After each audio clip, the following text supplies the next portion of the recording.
Cal Raleigh, 50 homers. Operation MVP. 63. You heard it. You heard it here first. I said I've been saying it for a long time. We know that. Give me something else.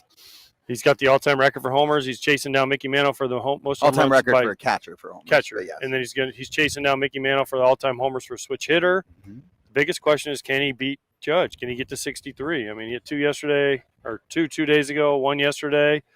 He's feeling it. I don't know. Would I love to see it? Absolutely, big dumper. That one went a long way, Kratz. Man, you go upstairs there. That's big time. There's some upper decks that are tough to get to. He went about 8 rows up in the upper tank there. That was a bomb. And to me, it's really a matter of what number you think he's not going to reach. Is he going to catch Aaron Judge? He's going to break Mickey Mantle's switch hitter record. I think he's going to break the catching record. I think it was Javi Lopez. We said it yesterday.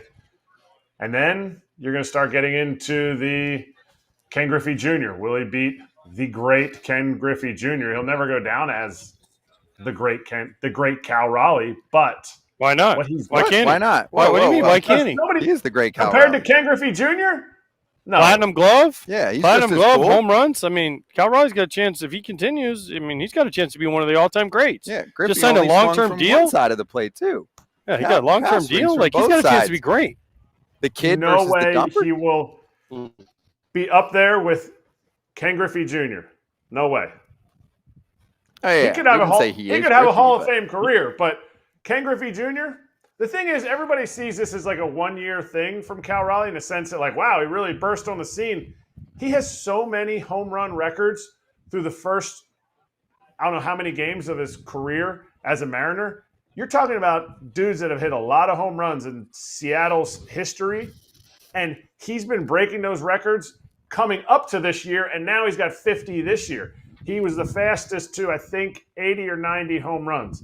He was the fastest to 100 home runs. He was the first, switch hitter. He's been doing this for a long time. The difference is now he's hitting it, doing it on a playoff team, and his batting average is over 250.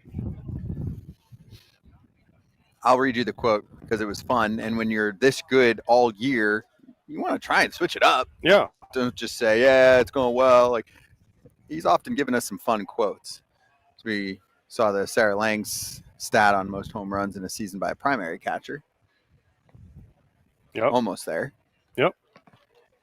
Here's the quote. He said, "It doesn't seem real. I mean, 50 home runs, it's kind of a crazy number to think of. I thought I was a cool player when I hit 5 home runs when I was young in high school or something. You hit 5, you had all this power in the world. So it's just crazy." Like, oh, hey. Good for him. But by the way, when we talk about 5 dingers. When we talk about like him versus Griffey, listen, we're not saying he's going to be better than Griffey. What we're saying is he's got a chance as one of the all-time Mariner greats if he keeps up what he's doing. We're not saying he's going to take place because we don't want anybody saying, "Oh, they're saying Cal Raleigh's going to be better." No, he's not going to be better than Ken Griffey Jr. What we're saying is he's got a chance to go down if he continues just to go down as one of the Mariner all-time greats. He signed up for long-term.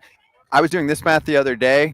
Kratz, you know how front offices will try and put a number to how many wins you're worth, your wins? So he's over 7. He's almost the exact same as Judge if you look at FanGraphs. And some of the people who are looking at MVP are like, see now? I'm like, okay. Even if he was 6.8 and Judge was 7.2, you're allowed to vote for Cal Raleigh over Judge. It's not most WAR for most valuable player. But anyway, I digress. If you think one win is worth $7 million, which is, I think, somewhat conservative, then he's a $50 million player this year. Yeah, 7 million is an old number. I think it's actually 7.6 now is the last thing I read. $50 million player. I've seen it all the way up to 10-ish, but I'm saying, like, let's go on the lowest end that I've seen, 7. Yeah, but that's 7 not times true. 7 is 49. He's a $50 million player. That's not really player. right either because, guys, that's not true. So let's start with that. Because it's not true. But this is what front offices But you don't get paid off $10 million because there's a rookie kid out there, whoever it is, the rookie of the year. Paul Skeens is making league minimum or whatever it is. No, he's whatever we're not his going war over is. that. My point is that if it was a complete free market, one win, according to many front offices, is at least $7 million. So Cal Raleigh, who just signed that, 6-year $100 is already hitting up half that contract worth of value in one season. Not even a comment. Okay, whether we're arguing about so you're how saying much he's worth worth so ridiculous. Because he's not worth because great, one win is worth it. Okay, so then why don't they do this at the next bargaining agreement? You just get paid off your WAR. I bet you the WAR numbers will change real quick. You get paid only off your WAR. So if you're a 3-WAR player and you're in your second year, you get $30 million. I'm just going. You know how analysis. quickly that would change? Yes, I'm going exactly. off analysis. So don't give me that one WAR is worth this and that, because all teams don't. First of all, there's more than one example of WAR. So there's one F WAR, B WAR, C WAR, D WAR, E WAR. Who gives a crap about WAR? Yeah, I mean, listen, but teams don't pay off that. So don't give me that WAR is worth this much or this much. It's not, because it's not. You don't know how you get paid. Okay, KP, this is your first Arena Club experience. We're going to open a slab pack together. So first off, we're going to buy one of those $25 slab packs, and we get to see what is in the pack. There it is. The Grail, which is the best card in the pack and worth the most. There are some other cards that we're chasing, and you can see the entire lineup so that you know what you're in the running for. There's the Yamamoto signed card. Now, let's open up our pack and see how we do. We have ourselves a really cool graphic, and then a Shohei Ohtani 50-50 card from last year. What do you want to do? Should we sell it right back to them for 16, or should we keep it? You should give it to me. I'll keep it. Good answer. Fine, I will give it to you. Since the Blue Jays didn't get Ohtani, you can get this 50-50 card instead. Use the code FOUL, F-O-U-L, to get yourself 20% off your first slab pack or card purchase. Yes, you get to keep that card if you want it. They send it to you. FOUL at arenaclub.com/foul. If I could tell you, hey, you could find this production from this player, how much would you pay for him for one season on a contending team? What would his season be worth? And how much playoff value? 1 year deal? A 1 year deal? Probably ballpark? 25 to 30 million for 1 year. That's it? Going This into it because they production? don't know it's coming. No. If I'm saying, No. you're going to get the best catcher, I'm giving you the stats in advance and say, what is this worth to you for one season? Isn't it worth $50 million? They wouldn't pay that, though. I know they wouldn't pay that. So I'm then just it's not saying, worth in that. a vacuum, what is this season It's not worth? worth that then. Why can't we play this game? Because He's it's not a letting me real do game. anything. It's not realistic. I can't have any fun here, Kratz. No, because it's not realistic. You won't It's not even a let me get realistic a drink, game. It's and not a I'm- realistic It is. thing. I'm No. an adult. I'm going to get you some age onions, eligible. okay? It's realistic. It's realistic because if it were up to the owners, they would love 1 year contracts.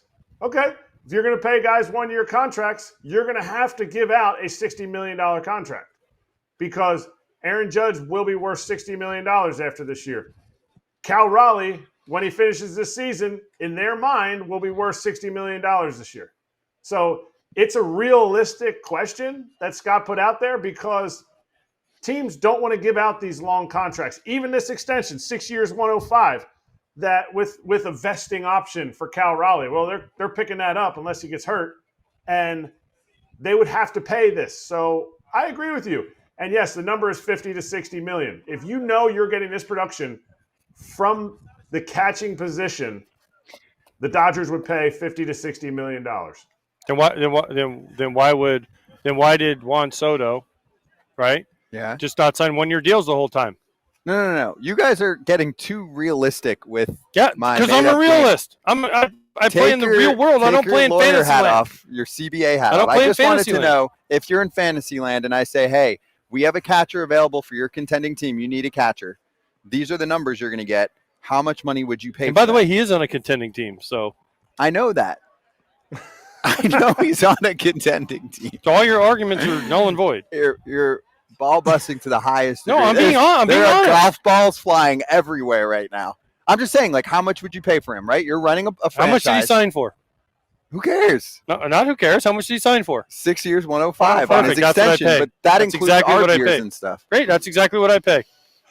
Scott, since you're not getting anywhere, I agree with you. Yes, I would pay 50 to 60 million dollars for a year that you know you're getting 50 plus homers from the catching position. The real question is, because we talked early in the show about Royce Lewis, how much of that contract that he signed, that Cal Raleigh signed before the year, helped dictate this season, helped him do what he's doing? Because to hit home runs, everybody will tell you, no matter what your swing change is or not, you got to catch the ball out front. To catch the ball out front, you might swing and miss at a few more pitches. Now he's catching the ball out front from the left side and the right side. Maybe that contract allowed him to relax a little bit and not worry so much about the narrative that the Mariners strike out so much. And maybe that enabled him to become a better hitter because he has $105 million coming to him and doesn't have to play for his contract. No doubt about it. No doubt about it. Even in fantasy land, we call that bleep it mode, where it's like you're just going out there to have a good time and do whatever. He wants to win. Don't say that, because he wants to win and he wants to do well. So don't say he's just going out there saying bleep it. No. He's not worried about what the offseason is going to look like. Okay. He's just worried about what's going to help the team win. So then he's worth 6 years, $105 million. That's exactly what he's worth. Didn't you play with some guys who would go out on the field and feel like real tense and like, I have to prove every single second of what I'm doing here? And then some guys that were like, hey, I'm playing free and easy, and it's leading to more success. A lot of times guys, when they sign contracts, do worse the first year because they're trying to live up to the contract. Hey, they don't always all work too. I mean, Lawrence Butler is having a really down year compared to what he did last year, but it's a long-term deal, and A's aren't in playoff range anyway. But Cal Raleigh, I call it $58.5 million is his worth, according to AJ Przinsky, if you could buy that statistical production for one season. Exactly what I said. You heard it here first. I live in the real world. I just world. wanted to come up with a different way to hype up how valuable he's been. He's very valuable, but you know what? They signed him to a deal, and he's happy with the deal, so that's how much he's worth. I'm not crapping on the deal. I'm just saying he is extremely valuable, and I wanted to try and put a number. He's the MVP of the American League. He is the MVP. You've heard it here since what? May? I've been saying it for a long time. At least since June. May. Yeah, I would say May.